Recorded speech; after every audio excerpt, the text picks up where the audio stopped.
পূর্ববর্তী টাইপের সাথে মিলায় হচ্ছে এই টাইপটা একটু পড়তে পারো। তো আমাদের এখনকার টপিক হচ্ছে টাইপ 9-এ চলে আসছে, সেটা হচ্ছে বাইনারি থেকে হেক্সাতে যাব, হেক্সা থেকে বাইনারিতে যাব। তো এইটা অক্টালের সাথে পুরো প্যাটার্নটাই মিল আছে, শুধু একটা জায়গায় একটু চেঞ্জ আছে। তো চলো, তো সেটা যাওয়ার আগে আমরা হচ্ছে দেখি তো হেক্সার 0 থেকে হচ্ছে F পর্যন্ত সবগুলার বাইনারি প্রকাশটা আমরা একটু দেখে নিব। তো তার জন্য আমরা হচ্ছে অবশ্যই বারবার ভাগ দিয়ে আমরা করতে যাচ্ছি না, আমরা একটু শর্টকাট ইউজ করে ফেলবো। তো পজিশনে ভ্যালুগুলো মনে আছে, ফার্স্ট এটা ছিল 1, পরেরটা হচ্ছে 2, পরেরটা হচ্ছে 4, পরেরটা হচ্ছে 8। তো 8, 4, 2, 1 যোগ করলে 15 হয়ে যায়। আমরা জানি হেক্সার সর্বোচ্চ হচ্ছে F অর্থাৎ 15। সো 15 আসতে হলে এই 4টাই 1 হওয়া লাগবে। তাহলে F এর করসপন্ডিং বাইনারি হচ্ছে 4টা 1, ওকে। এবং 0 বাইনারি হচ্ছে 0, বাট আমরা তাও কি করব, 4টা 1 মিলানের জন্য কি করব, 3টা এক্সট্রা 0 দিয়ে দেব। এটার উদ্দেশ্যটা কেন, এটা হচ্ছে এই কারণে যেহেতু সর্বোচ্চটা 4টা বাইনারি দিয়ে প্রকাশ করা যায়, তাহলে হেক্সার বাকি যত ডিজিট আছে 4টা দিয়ে প্রকাশ করা যাবে।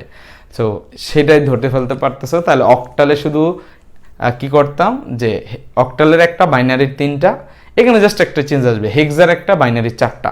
তো ওই অনুযায়ী যদি সাজাও তাহলে তোমরা হচ্ছে কে সাজাইতে পারবা। হচ্ছে 14 মানে হচ্ছে 1 কাউন্ট করবা না, 1 কাউন্ট না করলে 1 1 1 0, তাহলে 1 1 1 0 এইটা হবে।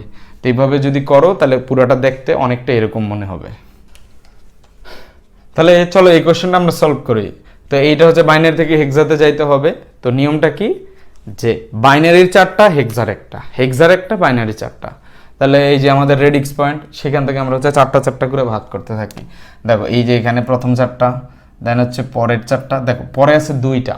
তো আমরা আগেই বলে নিয়েছিলাম যে যদি কিছু কি থাকে, শর্ট থাকে, আমরা এক্সট্রা সামনে 0 নিয়ে নিতে পারবো। এই দেখো, তো নেয়ার কারণে এখন আবার এটা কি হয়ে গেছে, 4টা হয়ে গেছে। তেমনি ভাবে দেখো এইখানে হচ্ছে 4টা নিলাম, পরে আছে শুধু 1। খেয়াল করে দেখো, যদি পরে এগুলো না নেও রেজাল্ট কিন্তু মিলবেই না। তো সেই ক্ষেত্রে কি আসবে, মিলানের জন্য ভাইয়া এখানে আছে হচ্ছে একটা 1, আমরা ইচ্ছা করে এক্সট্রা কি আনতে পারবো, 3টা 0 আনতে পারবো, ওকে। তো এইটা একটু খেয়াল রাখবো। তো এই হচ্ছে 4টা করে নিছি, এখন শুধু এইখান থেকে দেখে দেখে বসাই দিব। সো অবশ্যই পরীক্ষার হলে তো এই 4 থাকবে না, বাট ওই যে শর্টকাট আছে না 8421, সেটা দিয়ে কিন্তু খুব ইজিলি কিন্তু এটা কি করে ফেলতে পারবা, বের করে রাখতে পারবা। ধরো সুবিধার জন্য আমি এখানে লিখেই দিলাম যে ধরো এই পাশে হচ্ছে 8421, তাহলে সেই হিসেবে আসো। দেখো প্রথমটা দেখো 0010, 0010, সরি 0011, তাহলে 21 মানে এই পুরাটা হবে 3 এর, পুরাটা কি আসবে, 3 এর আসবে। তো এই পরেরটা যদি আসো 1000, এটা হবে 8 এর। তারপর যে আসো 1110, সেটা আসবে হচ্ছে ই। তারপর যদি 4টা 0-এর জন্য নাও, সেটা আসবে 0, এবং 1000-এর জন্য কি আসবে, 8 আসবে।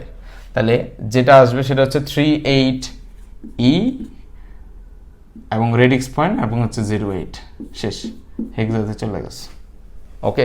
তো এগুলো কিন্তু অ্যাকচুয়ালি তুমি কি করতে পারবা, বাইনারি থেকে ডেসিমাল যায় আবার 16 দিয়ে ভাগ করে হেক্সাতে যাইতে পারবা। আর বললাম না যে সময় বাঁচাইতে হবে, খুব দ্রুত করতে হবে। তো এইটা এভাবে হয়ে গেল। তাহলে করেসপন্ডিং বলো এইটা একটা কি হবে, এইটা তো পারা উচিত। দেখো এ কিন্তু হচ্ছে কত, কার ইকুইভ্যালেন্ট, 10 এর ইকুইভ্যালেন্ট। তাহলে এর করেসপন্ডিং কি বাইনারি হবে 1010, তাহলে এটা কত আসবে 1010, ওকে। দেন আসে বি এর জন্য আসবে হচ্ছে 1011, যদি এই চার্টের থেকে খেয়াল করো। দেন সি এর জন্য কত আসবে 1100, দেন 2 এর জন্য আসবে কিন্তু হচ্ছে 10, না সামনে কিন্তু 2টা 0 দিতে হবে, কারণ তা না হলে পজিশনের ভ্যালুটা হারায় যাবে। তাহলে আমাদের টাইপ 10 পর্যন্ত শেষ হয়ে গেছে।